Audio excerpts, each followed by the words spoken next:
सभी देशवासियों को बहुत बहुत बधाई हो चंद्रयान-3 की कामयाबी की। आखिर भारत पहुंच ही गया अपने अटूट परिश्रम के बाद अपने चंदा मामा के पास। सूरदास के पदों से लेकर कहानी की हर किताब में हम चंदा को मामा ही कहते आए हैं। बरसों से हर माँ अपने बच्चे को चंदा मामा की लोरी सुनाती आ रही है, लेकिन क्या कभी आपने सोचने की कोशिश की आखिर चंदा को मामा ही क्यों कहते हैं?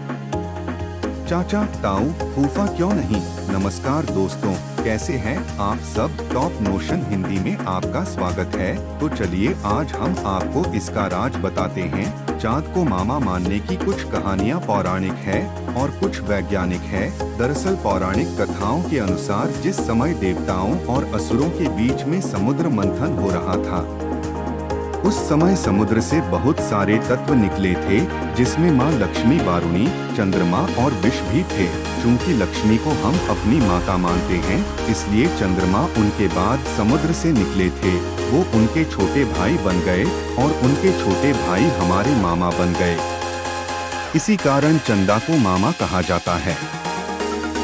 चंदा को मामा कहने की कहानी के पीछे दूसरा कारण ये भी बताया जाता है कि चंद्रमा पृथ्वी के चारों ओर चक्कर लगाता है और दिन रात उसके साथ एक भाई की तरह रहता है। अब चूंकि धरती को हम माँ कहते हैं, इसलिए उनके भाई हमारे मामा हुए, इसलिए चंदा को मामा कहा जाता है। चंद्रमा को मामा बताने के पीछे कई धार्मिक कथाएं तो है, परंतु अब हम विज्ञान की बात करते हैं।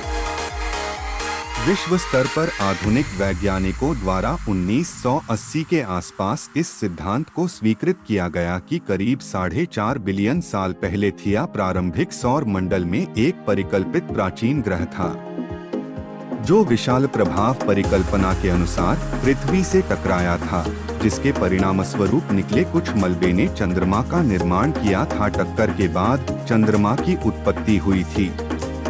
ऑक्सफोर्ड यूनिवर्सिटी के प्रोफेसर हेलिडे यह स्वीकार करते हैं कि चंद्रमा में उसी प्रकार की चट्टानें मौजूद हैं जैसे कि पृथ्वी पर पाई जाती हैं। तो दोस्तों, हमने आपको बताया कि चंदा हमारा मामा क्यों है, चाहे आप चांद को वैज्ञानिक तौर पर मामा माने चाहे धार्मिक तौर पर। उम्मीद है आपको ये वीडियो पसंद आया हो, तो वीडियो को लाइक कीजिए। आप प्लीज हमारे चैनल टॉप 10 हिंदी को सब्सक्राइब कीजिए ताकि आगे आने वाले वीडियो आपको मिलते रहे।